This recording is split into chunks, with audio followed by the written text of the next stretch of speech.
Diesel ధరల పెంపుపై తెలంగాణ మంత్రి పొన్నం ప్రభాకర్ కేంద్రంలోని బీజేపీ ప్రభుత్వంపై తీవ్ర విమర్శలు చేశారు. 4 రాష్ట్రాల ఎన్నికలు పూర్తయ్యే వరకు పెట్రోల్ డీజిల్ ధరలను పెంచకుండా ఉద్దేశపూర్వకంగా ఆపి ఎన్నికలు ముగిసిన వెంటనే దేశ ప్రజలపై భారాన్ని మోపారని ఆరోపించారు. ముఖ్యమంత్రుల ప్రమాణ స్వీకారాలు కూడా పూర్తి కాకముందే ధరలు పెంచడం ద్వారా దేశ ప్రజలను, ముఖ్యంగా తెలంగాణ ప్రజలను మోసం చేశారని అన్నారు.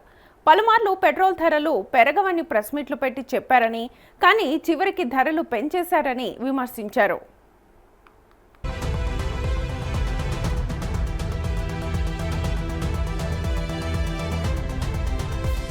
గతంలో యూపీఏ ప్రభుత్వ కాలంలో ఇంధన ధరల పెంపుపై అప్పటి గుజరాత్ ముఖ్యమంత్రిగా ఉన్న నరేంద్ర మోదీ తీవ్రంగా స్పందించేవారని, ఇప్పుడు అదే పరిస్థితిని ప్రజలపై మోపుతున్నారని పొన్నం ప్రభాకర్ అన్నారు.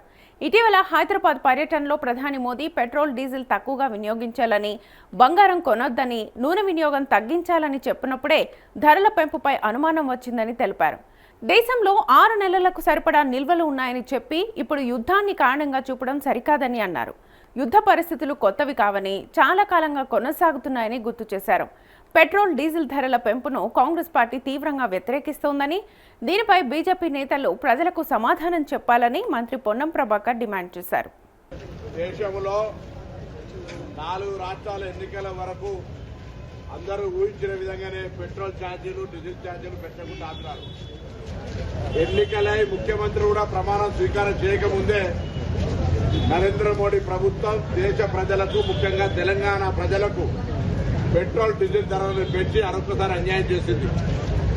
ఈ సందర్భంలో కిషన్ రెడ్డి గారు, బండి సంజయ్ గారు ఎన్నికలకు ముందు అనేక సందర్భాల్లో పెట్రోల్ ధరలు పెరిగాయని 10 సార్లు ప్రెస్ కాన్ఫరెన్స్ చేశారు. ఇవాళ నరేంద్ర మోడీ ప్రభుత్వం పెట్రోల్ ధరలు పెంచింది. మేము యూపీఏ ప్రభుత్వం ఉన్ననాడు ఆయన గుజరాత్ ముఖ్యమంత్రిగా మన్మోహన్ సింగ్ గారి నాయకత్వంలో నయా పైస పెరిగితే ఏం జరుగుతుంది దేశంలో అని చెప్పే విధంగా, మరి అపహాస్యం చేసే విధంగా వ్యవహరిస్తూ ఉండే. 3 రోజుల హైదరాబాద్ పర్యటన నుంచి దేశ ప్రజలందరికీ డీజిల్, పెట్రోల్ తక్కువ వాడండి, నూనె తక్కువ తాగండి, బంగారం కొనొద్దంటే అప్పుడే అనుమానం వచ్చింది. తప్పకుండా రేపు పొద్దున నడ్డు విలువ పోతా ఉన్నాడని. ఇవాళ మనిషి అబద్దాలు, దురదృష్టకరమైనటువంటి మోసకారిగా ప్రజల జేబులను, ఎందుకంటే 6 నెలల స్టాక్ ఉందని చెప్పినారు. ఇవాళ యుద్ధం కారణం చూపెట్టే ప్రయత్నం చేస్తారు. యుద్ధం ఇవాళ రాలే, యుద్ధం ఎప్పటి నుంచో ఉంది. కానీ ఇవాళ ప్రజలకు మోసం చేసి భారం పడేటువంటి పెట్రోల్ డీజిల్ ధరలను పెంపును కాంగ్రెస్ పార్టీగా అందరం కూడా గట్టిగా వ్యతిరేకిస్తా ఉన్నాం. భారతీయ జనతా పార్టీ స్పందించి జవాబు చెప్పి ముక్కు భూమికి రాయాలని కూడా డిమాండ్ చేస్తా ఉన్నాం.